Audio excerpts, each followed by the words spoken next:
জয় বাংলা, জয় বঙ্গবন্ধু, সকলের জয় হোক। বঙ্গবন্ধু স্বাধীনতার স্থপতি আর জিয়াউর রহমান স্বাধীনতার ঘোষক, এটা কিন্তু অস্বীকার করা ভুল হবে।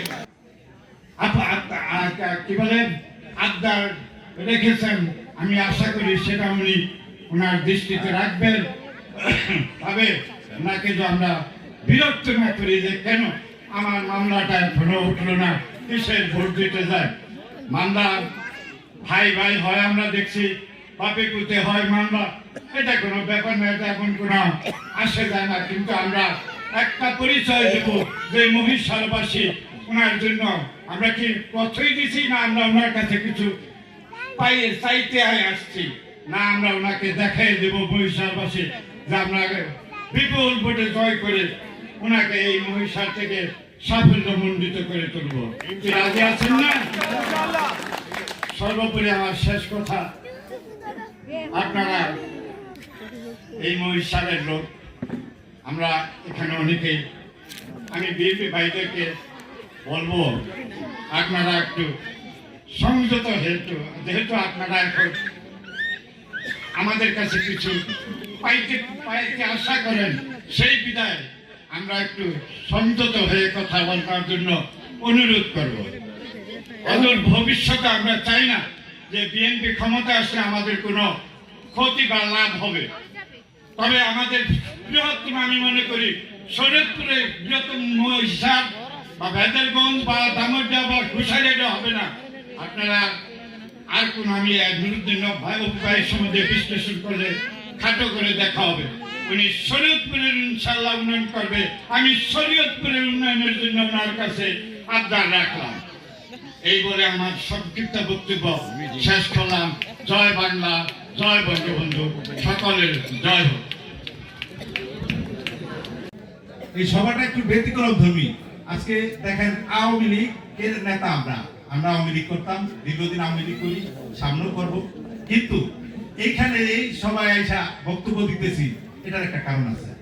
এখানে আমাদের আওয়ামী লীগের অনেক নেতা, হরিদি ভাই, আমরা সবাই, এটা আমরা দল মত নির্বিশেষে আমরা হিসাব করছি, একজন যোগ্য ব্যক্তি পেয়েছি। আব্দুর রাজ্জাকের পরে আমরা একজন যোগ্য ব্যক্তি এই শরীয়তপুরের মাটিতে পেয়েছি, এই শরীয়তপুরের মাটির সন্তান, যাকে এই সারা বাংলাদেশের সবাই জানে সে একজন জিয়া পরিবারের সদস্য।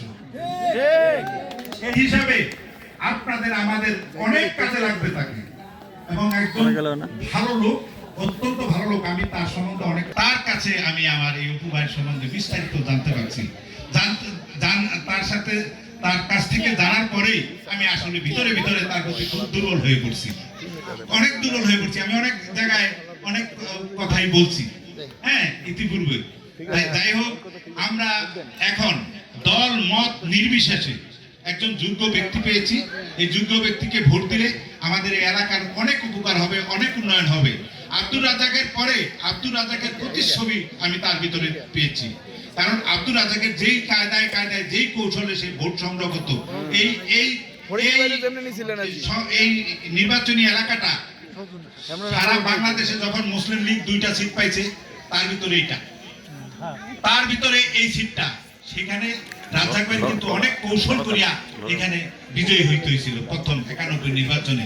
সেই কৌশলগুলি আমি সম্পূর্ণ আমার উপায়ের ভিতরে দেখতে পাই, সেই কৌশলগুলি সম্পূর্ণ। যাই হোক, আমরা যে এই যে একত্র হয়েছি, এটার কারণ হলো সে যোগ্যতা ভিত্তিতে সে আমাদের ভোটটা পাইতে পারে। আরেকটা কথা হলো, আমরা স্বাধীনতার পক্ষের শক্তি নিয়ে আগে যাচ্ছি। আমরা স্বাধীনতার পক্ষের শক্তি, বঙ্গবন্ধু স্বাধীনতার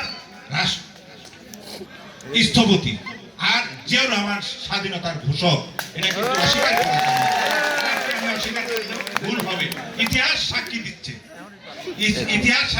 জিয়াউর রহমান ওই সময় স্বাধীনতার ঘোষণা পাঠ করারা কার মাথায় এত সাহস হয়েছে, কার এত